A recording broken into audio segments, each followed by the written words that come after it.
Au département d'orthopédie du Haut-Richelieu, aucun patient n'attend plus d'1 an. On va regarder ensemble ce reportage de Radio-Canada, puis on va essayer d'identifier tous les points qui expliquent pourquoi cet hôpital-là fonctionne très bien. C'est autour de 1 mois d'attente pour être vu en consultation. Puis après ça, c'est 3 à 4 ou 3 à 6 mois d'attente pour la chirurgie en tant que telle. C'est quand même d'excellents résultats. Comment est-ce que ça se compare au reste du Québec? C'est quand même assez difficile. Il y a un site web qui s'appelle Données Québec, un site du ministère qui va vous permettre de prendre ces données-là et de comparer, mais il est assez opaque et difficile d'utilisation. Par contre, gros bon sens, c'est vrai que c'est long de se faire opérer au Québec. Donc, ce que le Haut-Richelieu fait, quand même assez bon. Le nerf de la guerre, c'est la vitesse.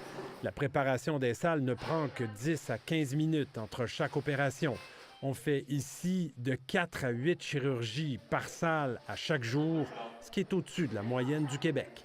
Ce qui est rare aussi, je pense que c'est ici, il n'y a pas de hiérarchie. On est tous ensemble, le chirurgien peut nous aider dans une tâche que s'il voit qu'on est débordé, il va nous aider. Quel excellent exemple de leadership positif. Ici, ce qu'elle décrit, c'est la présence de sécurité psychologique dans l'équipe, c'est-à-dire que tout le monde se sent en sécurité de demander de l'aide à quelqu'un d'autre ou de critiquer ou d'amener une idée sans avoir peur de se faire critiquer ou ridiculiser ou infantiliser par un leader, ici comme par exemple le chirurgien. C'est-à-dire que tous les membres de l'équipe se sentent vraiment au même niveau hiérarchique, même s'ils ont tous des rôles différents et ils focusent sur l'entraide et le travail d'équipe. Et l'équipe d'orthopédie de Saint-Jean a réussi à tripler le nombre de chirurgies d'un jour, ce qui évite d'engorger le département. Avant la pandémie, on devait faire à peu près 300 patients annuellement, là. Puis là, on a triplé à peu près ce volume-là. On se rapproche de 900, presque 1000 si la tendance continue en patients qui sont directement retournés à la maison le même jour. Wow! Tripler le nombre de chirurgies? Comment vous avez fait ça? On a vraiment mis plus de personnel, plus d'infirmières, plus de préposés, d'avoir plus de postes au cas où on ait des maladies. Ah ben gadon, toi, ils font de la rétention de personnel. Ils engagent. Alors que plein d'autres organisations essayent de couper de l'argent parce que ça coûte cher de la main-d'œuvre, puis essayent de combler le déficit de 1,5 milliard de dollars de Santé Québec en renvoyant les gens. Ben, le Haut-Richelieu engage plus de monde. Parce que qu'est-ce qui arrive quand on engage plus de monde? Moins de temps supplémentaire, des meilleures conditions de travail, la stabilisation des équipes, c'est quelque chose qui est gagnant. Barouetter les gens à gauche et à droite, ça fait en sorte de désorganiser les gens, de créer beaucoup d'anxiété, de ne pas être capable de créer une routine dans son travail. Ça crée beaucoup d'insécurité et ça fait en sorte que les gens lâchent. Investir dans la stabilité des équipes, dans la formation, en faisant en sorte qu'il y a assez de monde au cas où il y a des maladies ou des absences, ça c'est gagnant. Parce qu'il y a assez de personnel, il y a peu d'heures supplémentaires. Les employés syndiqués souhaitent travailler ici longtemps. Ça me fait de la peine quand j'entends parler de patients qui sortent de l'argent de leur REER pour aller dans le privé, pour se faire mettre un genou ou une hanche. Je trouve ça vraiment plate quand il y a certaines places qui fonctionnent bien. Parce qu'ils sont occupés au public, 7 des 8 orthopédistes ne pratiquent jamais au privé.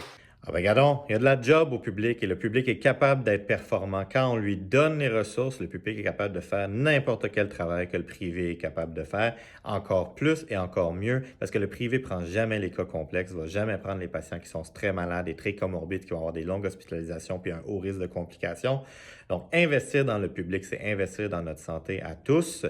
Le Haut-Richelieu l'a compris, il donne la job à tout le monde. Contrastez ça avec l'Outaouais où il y a une seule salle d'opération qui va être ouverte pour tout l'été.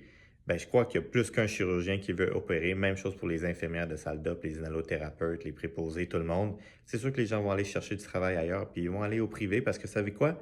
Il y a des besoins en Outaouais, il y a des besoins à la largeur du Québec, il y a des listes d'attente, on l'a dit au début. Les patients ont besoin de soins. Alors, s'ils ne peuvent pas aller au public, ils vont aller ailleurs. À nous de renforcer le public. Et quand je dis nous, évidemment, un choix de société gouvernementale et ministérielle. La force de l'équipe est ici un facteur déterminant. Une équipe qui participe même à des épreuves sportives dans la région de Saint-Jean-sur-Richelieu. Encore la sécurité psychologique ici qui vient être renforcée comme élément important dans une équipe. Est-ce que les activités de team building sont essentielles en soi pour ça? Non. Mais elles reflètent qu'il règne probablement des facteurs contributifs aux meilleures équipes et aux équipes les plus performantes. Quels sont-ils? Google a répondu à cette question-là dans un projet Aristote mené en 2012, un projet de recherche à travers le monde. 180 équipes, 37 000 employés et les 5 facteurs communs aux équipes les plus performantes sont ceux-ci. Le facteur numéro 1, le plus important, la sécurité psychologique, on en a parlé tantôt. Le deuxième facteur, les membres de l'équipe peuvent dépendre les uns des autres. Le sport d'équipe, c'est une belle façon d'illustrer ça, justement. 3, la clarté des rôles. Chacun sait quel est son rôle dans l'équipe.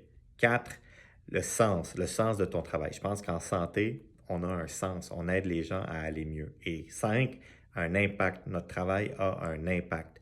Bien, ça aussi, dans le domaine de la santé, c'est acquis, sauf quand c'est complètement dysfonctionnel et chaotique, où là, il y a une perte de sens et il y a une perte d'impact. Si on se sent comme un numéro, si on sent qu'on est interchangeable pour l'administration, pour les gestionnaires, pour les politiciens, on a effectivement une dépersonnalisation et l'impression qu'on a peu d'impact autour de nous.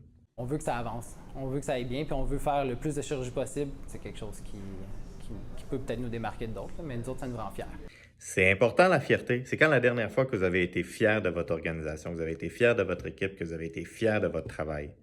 Bien, il y a quelque chose dans la fierté d'appartenir à un hôpital, à un CIS, à un CIUS, à une clinique. Et cultiver cette fierté-là, beaucoup d'entreprises privées l'ont compris. Il y a beaucoup de gens qui s'affichent comme étant fiers de travailler pour une compagnie XYZ. Bien, pourquoi est-ce qu'on ne serait pas fier de travailler pour le Réseau de la santé du Québec? J'ai toujours dit, c'est à l'employeur de devenir un meilleur employeur et pas à l'employé d'accepter des conditions inacceptables.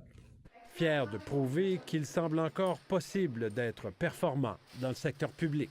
C'est une excellente conclusion du journaliste. Le public peut faire la job encore mieux que le privé et pour moins cher si on décide d'investir dans notre monde, d'investir dans nos structures pour nos patients, pour la population. Et cet investissement-là, c'est ça qui va nous permettre de faire des économies à long terme.